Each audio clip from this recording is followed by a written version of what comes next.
ಪಶ್ಚಿಮ ಬಂಗಾಳಕ್ಕೆ ರಾಷ್ಟ್ರೀಯ ಆರೋಗ್ಯ ಮಿಷನ್ ಯೋಜನೆಯಡಿ 527 ಕೋಟಿ ರೂಪಾಯಿಗಳ ಅನುದಾನವನ್ನು ಬಿಡುಗಡೆ ಮಾಡಲಾಗುವುದು ಎಂದು ಕೇಂದ್ರ ಆರೋಗ್ಯ ಮತ್ತು ಕುಟುಂಬ ಕಲ್ಯಾಣ ಸಚಿವ ಜೆಪಿ ನಡ್ಡಾ ತಿಳಿಸಿದ್ದಾರೆ.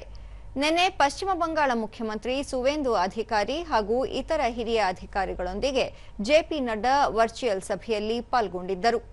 ಪಶ್ಚಿಮ ಬಂಗಾಳದಲ್ಲಿ ರಾಷ್ಟ್ರೀಯ ಆರೋಗ್ಯ ಮಿಷನ್, ಆಯುಷ್ಮಾನ್ ಭಾರತ್, ಪ್ರಧಾನಮಂತ್ರಿ ಜನ ಆರೋಗ್ಯ ಯೋಜನೆ ಮತ್ತು ಪ್ರಧಾನಮಂತ್ರಿ ಆಯುಷ್ಮಾನ್ ಭಾರತ್ ಆರೋಗ್ಯ ಮೂಲಸೌಕರ್ಯ ಮಿಷನ್ ಸೇರಿದಂತೆ ಹಲವು ಯೋಜನೆಗಳ ಜಾರಿಯ ಬಗ್ಗೆ ವಿಸ್ತೃತವಾಗಿ ಚರ್ಚೆ ನಡೆಸಲಾಯಿತು. ರಾಷ್ಟ್ರೀಯ ಆರೋಗ್ಯ ಮಿಷನ್ ಯೋಜನೆಯಡಿ ಪಶ್ಚಿಮ ಬಂಗಾಳಕ್ಕೆ 3,505 ಕೋಟಿ ರೂಪಾಯಿಗಳನ್ನು ಮಂಜೂರು ಮಾಡಲಾಗಿದ್ದು, ಅದರ ಮೊದಲ ಕಂತಾಗಿ 527 ಕೋಟಿ ರೂಪಾಯಿಗಳನ್ನು ತಕ್ಷಣ ಬಿಡುಗಡೆ ಮಾಡುತ್ತಿರುವುದಾಗಿ ಈ ಸಂದರ್ಭದಲ್ಲಿ ಜೆಪಿ ನಡ್ಡಾ ತಿಳಿಸಿದರು.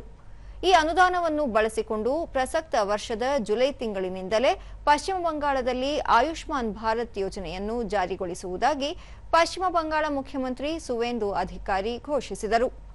ಜೂನ್ ಕೊನೆಯ ವಾರದಲ್ಲಿ ದೆಹಲಿಯಲ್ಲಿ ಈ ಸಂಬಂಧ ಒಡಂಬಡಿಕೆ ಪತ್ರಕ್ಕೆ ಸಹಿ ಹಾಕುವ ನಿರೀಕ್ಷೆಯಿದೆ.